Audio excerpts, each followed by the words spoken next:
مرحبا وأهلا بكم في برنامج داخل واشنطن. معكم مضيفكم روبرت ساتلوف. حين نتحدث عن السياسة الخارجية في برنامج داخل واشنطن كثيرا ما نركز على مشكلات الشرق الأوسط.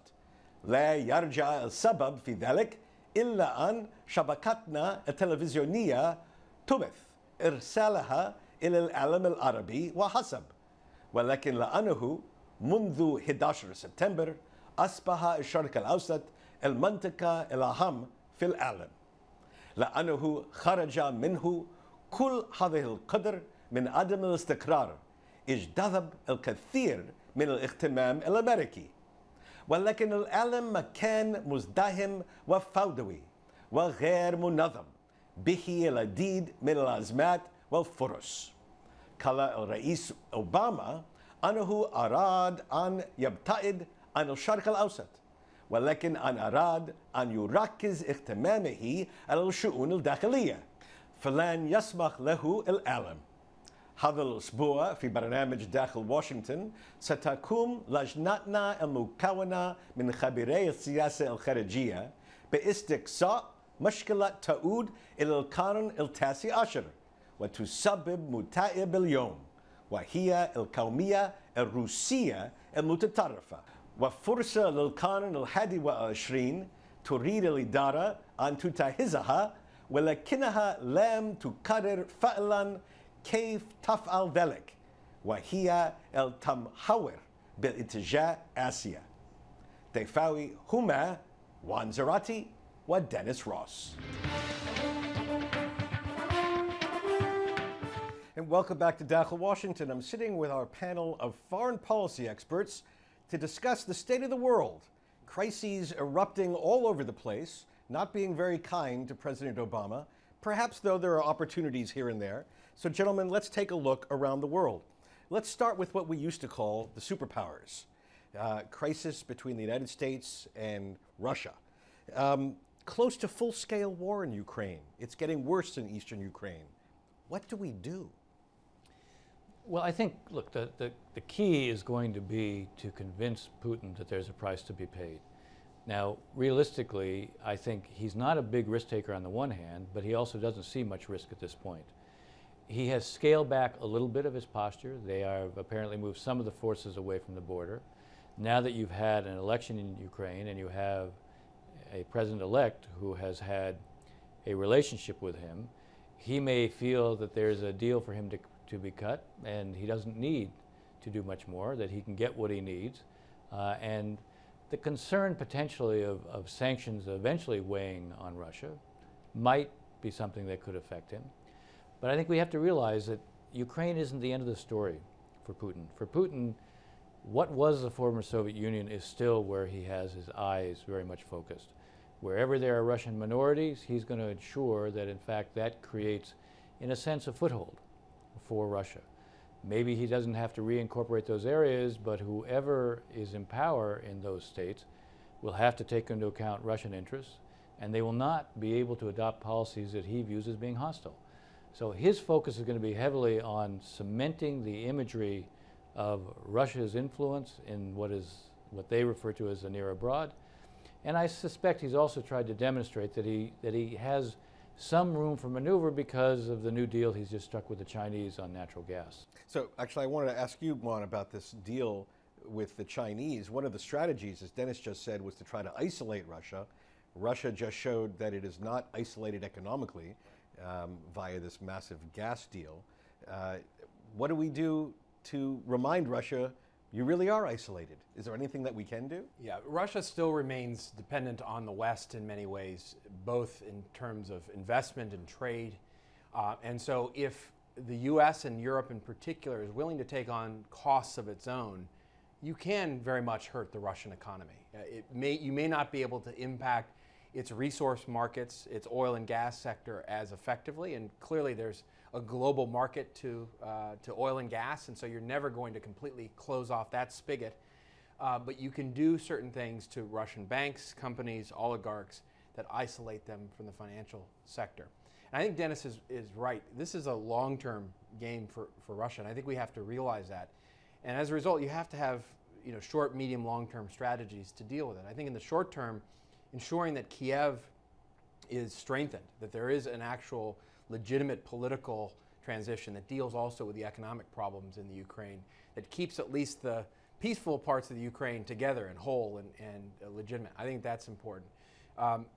In the medium term, I think you can impose costs on the Russian economy. I've advocated publicly for a conduct-based financial isolation campaign in Russia that doesn't depend on what Russia does, but does focus on Russian individuals, banks, companies that are engaged in a whole suite of activities that are antithetical to international interests and norms. Things like sanctions busting, arms dealing and financing to the Assad regime, engagement with organized crime groups. These are areas where there are huge vulnerabilities to Russia itself and to the Russian economy, and that could be done quite effectively in the midterm, and that then affects confidence in the Russian market and investors' interest in Moscow.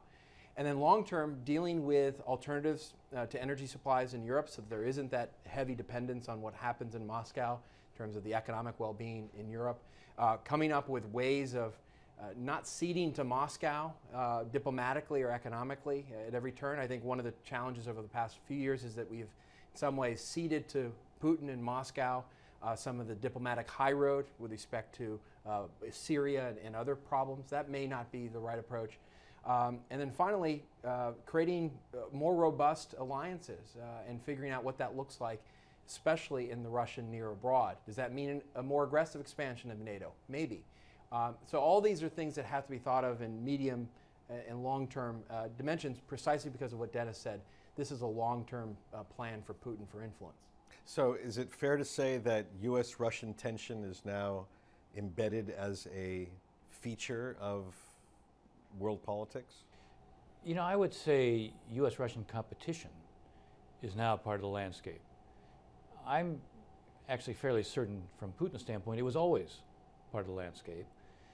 And, you know, there's nothing that says we can't cooperate in areas where we have converging interests, and we compete in those areas where we don't. The more we are seen as being competitive by him, the more we'll build his incentives to temper his own behaviors. As I said, he's not demonstrated at any point that he's a risk taker. And so one of the things we have to show is where there is a risk for him.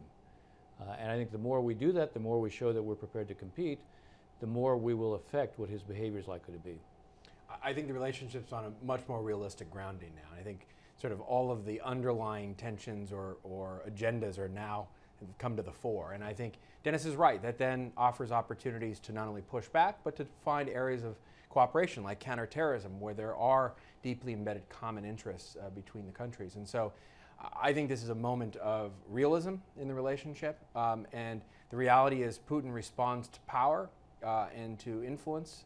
Recall the story told by President Bush over and over about President Putin looking at President Bush's little dogs, the little terriers, and then pointing to his big dog and saying, "My dog's bigger, faster, and stronger than yours." That's President Putin's mindset. Well, to change track here for a minute, there's nothing that speaks about power and realism than a military coup. The world just saw a military coup in Thailand. 6 months ago, we had what not everybody is using the term, but certainly fits the description of a military takeover in Egypt. These are both affronts to international norms that the administration opposes at its core. But how do we deal with countries the day after, the week, month, year after a military coup? What? Well, I think the first thing we have to do is be true to our own laws and principles. I think the reality is we have laws in the books that do not allow us to deal in certain ways with those who've committed coups or led coups. That means an entire review, as we're doing with Thailand, to review the aid and programs that we have underway. Some of that's already been canceled, and some of that was done in the context of Egypt. And so the first baseline principle is we have to move toward democracy and legitimacy of governance based on our laws. Second thing we have to do is find ways of influencing, and I think that's where we've been lacking in some ways. How do we influence those, whether they're the military coup plotters or others in societies, to ensure that the direction of the political trajectory, whether it's Egypt or Thailand or any other country, is commensurate or at least in parallel with the U.S. interests. And I think that's the real challenge and the conundrum that you've seen the administration have, especially in Egypt, where you want to retain influence, you want to retain the respect of all of the power brokers, but you have to ensure that the policy is headed toward open democracy, which is fundamental to U.S. policy. Dennis, a new page in U.S.-Egyptian relations? Well, I think a different page, for sure. Here again, I think that there's an unbelievable challenge here.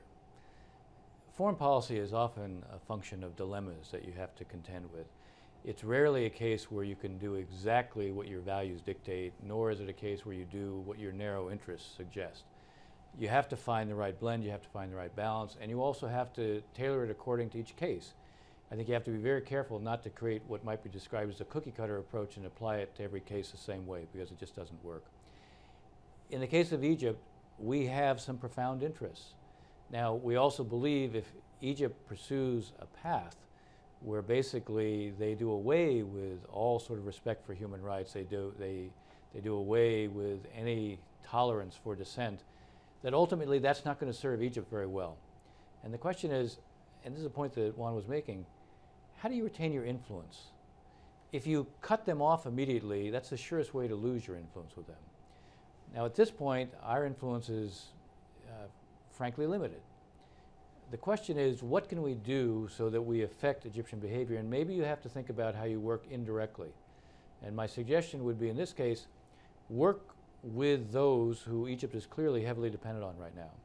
The Saudis, the Emiratis, the Kuwaitis. And you go to them and say, each of us shares a common stake in Egypt not becoming a failed state. So the question is, what do we each do to help ensure that they don't become a failed state? At a minimum, the Gulf state countries have leverage on the Egyptians as it relates to what they do economically. They don't want to remain the ATM, the cash machine, for Egypt forever. So we could talk to them about, all right, what is it that Egypt needs to do in the near term to put its economic house in order? That's not going to be totally free from what happens in security, for sure, but by the same token, the readiness to take certain kinds of steps that can move them on a more productive path economically is something that the Gulf states should have an interest in. And we could talk to them about that and think about how we could coordinate our actions, not only between us and them, but maybe also with the Europeans and with the international financial institutions. I think one thing that's fascinating about your question, Rob, is about where we are in this period of history, because you look back just 2 years, we were talking about the spirit of the Arab Spring, the forces of mass mobilization, whether it was in Thailand, in East Asia, or in the heart of the Middle East. And what you've seen is the reaction from forces in opposition to that, and very much in full force, and you've seen this in the Ukraine as well, where reactionary forces have taken the upper hand in many ways in these societies. And when we come back, speaking of reactionary forces, we're going to talk about the implications of the success of the far right in European elections and what that means for the United States in just a moment.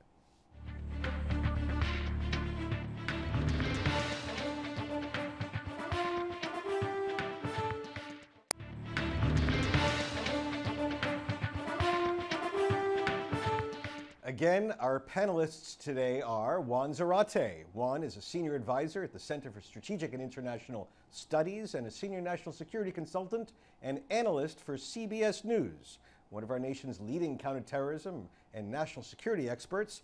Juan served in the administration of President George W. Bush as Special Assistant to the President and Deputy National Security Advisor. An attorney by training, he was the first ever Assistant Secretary of the Treasury for terrorist financing and financial crimes.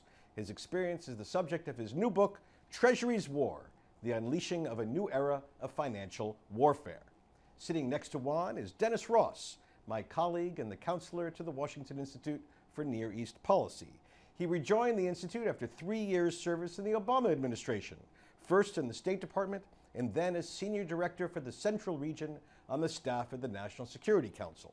Dennis has a quarter-century experience at high levels of government, including White House tours in the Reagan, Bush, and Clinton administrations, and service as the President's Special Envoy for Middle East Peace. So, speaking of reality imposing itself, Europe voted recently, and if our Tea Party is fizzling out, Theirs is just revving up. What does it mean when far-right parties win elections in Western European countries? And what, if anything, do we do about it? Dennis? Well, I think there's at least two factors that have produced this new reality there. One is an increasing disquiet with the loss of separate national identity. And seeing, and immigration, by the way, becomes kind of the focal point of this resentment towards immigration, which has then become superimposed on what is the other issue that is plaguing most of Europe, which is either very slow growth, austerity measures, which creates a reaction because of being unsettled economically. So in a sense, you've produced a kind of nationalistic reaction on the one hand against faceless bureaucrats running Europe, and on the other hand, you have this reaction to what is economic life getting more difficult, and yet you have immigrants from different parts of Europe suddenly showing up and taking jobs.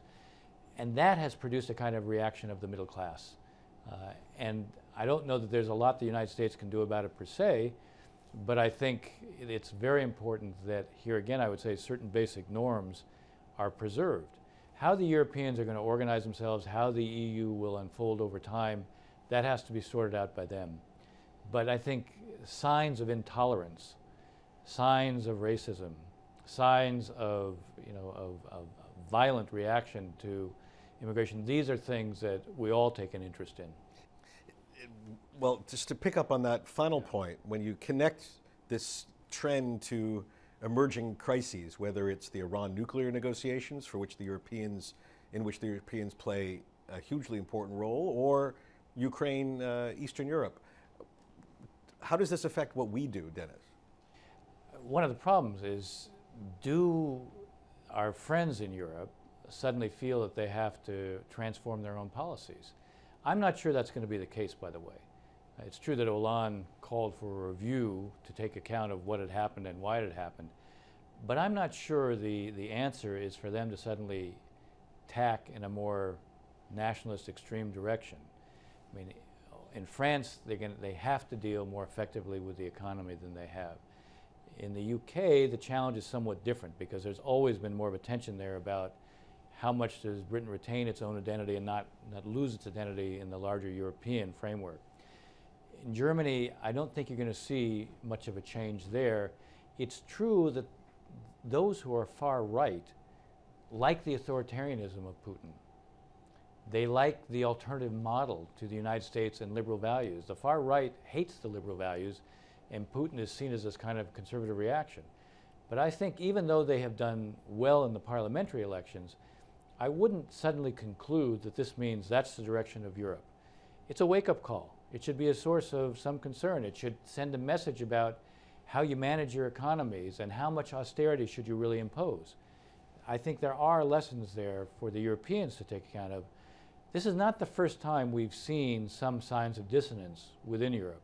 And so I wouldn't overreact to this either. I think Juan's point about keeping our eye on what are the key values that have bound us together with the Europeans, emphasizing that. Doing more to try to have NATO be active at a time when, in a sense, you create, again, the value of an alliance. I mean, and some of that is what's been lost recently, and I think we have to reestablish it. Juan, perhaps the last major international event in which the United States and Europeans played a close role militarily was Libya, a country in which I know that you've had some considerable experience. And now it seems as though all sides are staying away from what's going on in Libya. Is this an example of beginning the process but not concluding it?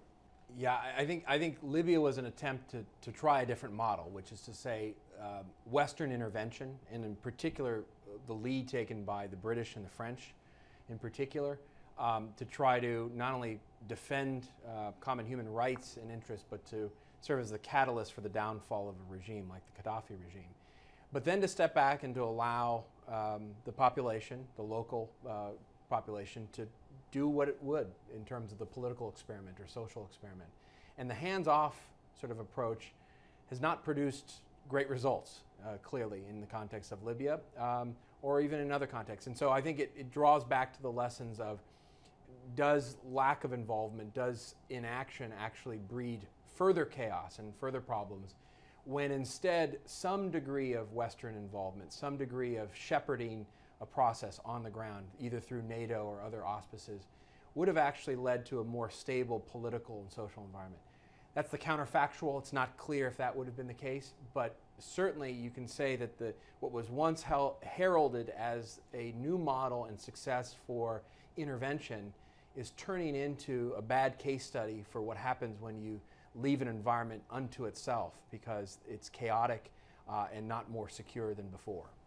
Well, gentlemen, I'm sorry that we've run out of time, but between conflict, coups, and the rise of the far right in Europe, regrettably, we'll have a lot to talk about in our next session here on Dakhil, Washington.